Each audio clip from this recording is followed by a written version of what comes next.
Throughout this class, we've learned how to operate and incorporate online tools to enhance learning in the classroom. We followed the ISTE standards, which concentrate on technology in the classroom to better prepare students for the future. The first tool being highlighted is Powtoon, which falls under the designer standard. The designer standard says educators design authentic, learner-driven activities that recognize and accommodate learner variability. Powtoon is a tool to create a video presentation of information. Some strengths of Powtoon are the ability to incorporate music, animation, and voice recordings throughout the presentation to keep students engaged. It's also very easy to use and has many options for characters and objects that can all be animated. Some weaknesses include the lack of slide-by-slide voice recording. It's hard to record a whole presentation without messing up at all. There's also a lack of templates to choose from.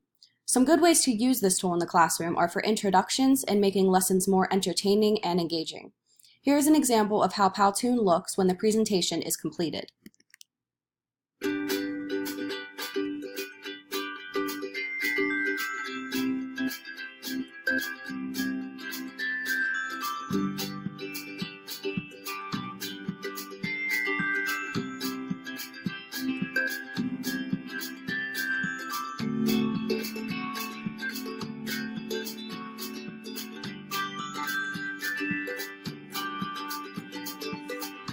My goals for this year are to pass all my finals, find an internship for this summer, and start looking at grad schools for after I leave Cal U.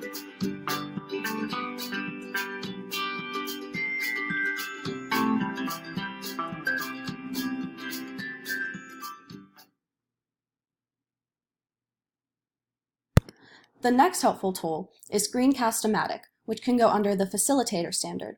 This standard indicates that educators facilitate learning with technology to support student achievement. Screencast-O-Matic is a tool to record exactly what's on your screen to create a video presentation. Some strengths of this tool include being able to record you doing something step by step, which is great for instructional videos. It's also very easy to use and includes the ability to record your voice and pause when you may need to switch your screen. Overall, this is an extremely helpful tool, but its weaknesses are the time limit and how long it takes to create something. You can only record up to 15 minutes, and the downloading process takes a long time. Some great ways to incorporate this into the classroom are using it for instructional videos to teach exactly how to do something, and it can also be helpful for substitute teachers when you're not there. This is an example of what a completed screencast looks like.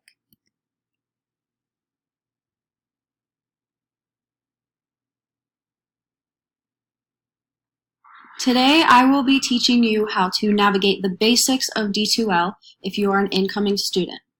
This is the D2L homepage, where you can find all of your classes for this semester, and you can also find classes for your previous semesters. And if you've already registered for next semester, you can actually see those as well. You can't click on any of them yet because they haven't started, but you can see them already on here. And all you have to do to go to a class is click on it, and it will take you to the announcements page, which your teacher may post announcements for reminders and lessons and things like that. If you go to content, that's where you will find pretty much everything you need for your class. This is where you will find your syllabus. You will also find your assignments and schedules. This class is set up as weeks, and it tells you when the week begins, so you always know which week you're on. Then if you go to assessments, you can go into the Dropbox, which is where you'll see that you can submit projects, papers, things like that if your teacher allows you to do it online. In assessments, you can also find your grades, which is very helpful. You can see what the teacher has graded, what your grade was, and they can also leave feedback, which is very nice for you to improve on your next projects. You can also find quizzes. This class does not have any quizzes online, but a lot of classes do have online quizzes, and you will go there to complete them. When you go to communication, you can have the class list, which is very helpful if you miss a day of class or you would like feedback on something from a fellow student. You can find all of the classmates in here. And if you click on a name, you can automatically send an email to that person. Under communication, there's also discussions, which this class does not have any discussion boards, but there are ways to make a discussion board, and then the entire class will have a question or multiple questions to answer, and you can all see each other's responses. Under resources, you can see your attendance, the calendar, links, which a lot of teachers will post external links to other websites for you to look at. You can also go to Starfish from here, which is a great website that helps you get in contact with your instructors or professors and actually make appointments with them through this website. And if you are already in a class on D2L, you can click right over here, and it will have your full list of classes. So you can click between any classes you'd like while you're already on here. And then to go back to the home page, you just click CalU, and you're right back at the beginning. So that is the basics. Another great tool is Kahoot, which falls under the Analyst Standard.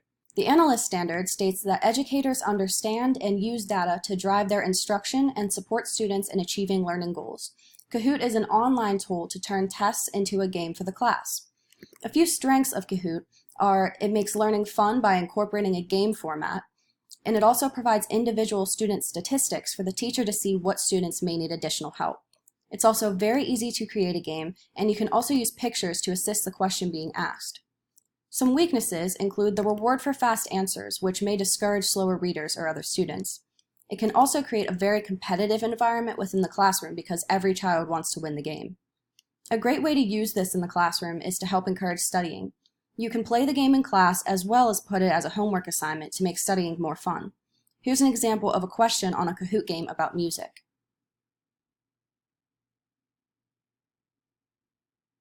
The last tool I will be highlighting is Adobe Spark, which can fall under the Citizen Standard.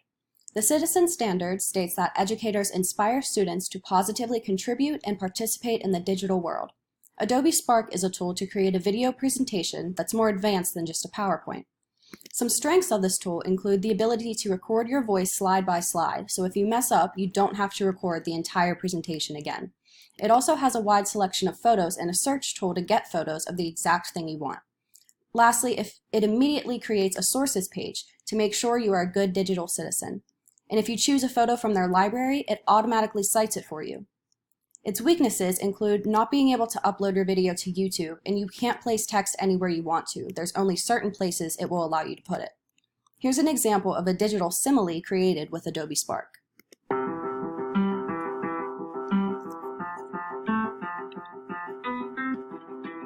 My media life is like a buffet. Because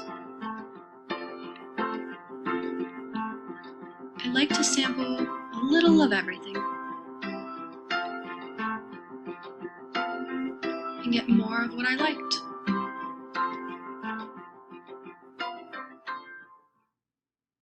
I would also like to talk about the Learner Standard, which indicates that educators continually improve their practice by learning from and with others and exploring proven and promising practices that leverage technology to improve student learning.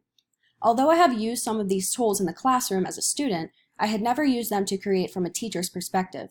I have better learned about teaching tools and how to incorporate technology within my field. Although most of these tools are best utilized in the classroom, I see myself incorporating some of them into my speech pathology career. Using these tools were a great learning experience for me. Lastly, the Leader Standard says that educators seek out opportunities for leadership to support student empowerment and success and to improve teaching and learning. I may not have a teaching career in the classroom, but I will be teaching children how to better articulate, and they will be learning from me. I will not only be teaching them about language, but I will be incorporating technology into therapy, which can empower them in taking technology information and incorporating it into their own lives.